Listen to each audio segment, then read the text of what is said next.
আজকের এই অনুষ্ঠানটা আমাদের দেশ ও জাতির শান্তির জন্য একটা ভালো পদক্ষেপ, কিন্তু আমাদের বিবাদ কিন্তু ধর্মের কারণে নয়। আশা করি বুঝেছেন, আমাদের মধ্যকার বিবাদটা ধর্মের কারণে নয়, ঈশ্বরের কারণে নয়, ধর্মগ্রন্থের কারণে নয়।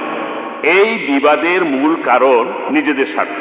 পলিটিশিয়ানরা আর বিশেষ কিছু লোক তারা ভাবে যে তারাই সবার উপরে আর তারাই দেশটাকে নিয়ন্ত্রণ করবে।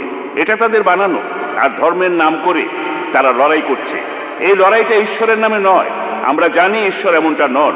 আমরা সবাই উপাসনা করি এক ঈশ্বর। কি এখানে যে কারণে বিবাদটা হচ্ছে ধর্মের নাম, একটা বর্ণ, বিশেষ একটা বর্ণ তারা নিজেদের বড় মনে করে, তারাই এসব করছে। ভাই, আপনি বললেন যে ধর্ম বিভেদ সৃষ্টি করে না, পলিটিশিয়ানরা এগুলো করছে। আমার লেকচারও সেটা আমি বলেছি। আমার কথা শেষ করার আগে আমি বলেছিলাম যে ব্রিটিশদের শাসননীতি ছিল ডিভাইড অ্যান্ড রুল।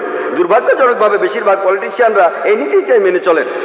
এই নীতি দিয়েই তারা ভোট ব্যাংক সমৃদ্ধ করে থাকে। আমি আগেই বলেছিলাম, যদি সমস্ত ইন্ডিয়ান হিন্দু আর মুসলমানরা আপনাদের ধর্মগ্রন্থগুলো পড়েন, এই লোকগুলো হলো খুতুয়াতুশ শয়তান।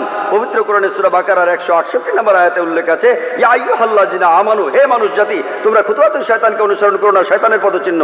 এই পলিটিশিয়ানরা আমাদের প্রভাবিত করে ফেলে, তাই আমাদের ধর্মগ্রন্থ পড়া উচিত আর ধর্মগ্রন্থের প্রতিষ্ঠিত সত্যগুলো মানা উচিত। তাহলে ইনশাআল্লাহ আমরা আর বিচ্ছিন্ন হয়ে থাকবো না, একসাথেই থাকবো। আমি পলিটিশিয়ানদের অনুরোধ করছি, আপনারা যদি ভোট ব্যাংক বাড়াতে চান, ধর্মগ্রন্থের সত্যগুলো ব্যবহার করুন। আপনাদের ভোট ব্যাংক আরো বেড়ে যাবে। এই পৃথিবীতে আপনি কোনো সিট পাবেন কিনা জানি না, তবে আখিরাতে একটা সিট অবশ্যই পাবেন ইনশাআল্লাহ, পরকালের জীবন।